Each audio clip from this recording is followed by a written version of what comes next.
Prečo po celom svete rastú obrovské datacentrá na ťažbu bitcoinu? Veď keby firmy chceli bitcoin, nemohli by si ho jednoducho kúpiť na burze? Mohli. Kúpiť BTC na burze je najjednoduchšia cesta.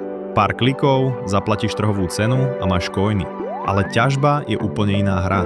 Neinvestuješ len peniaze, investuješ čas, know-how, elektrinu, technológiu a dobrý výpočet.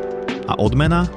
Bitcoiny, ktoré môžu byť privátnejšie, bez klasického KYC nákupu na burze a pri správnych podmienkach aj výrazne lacnejšie.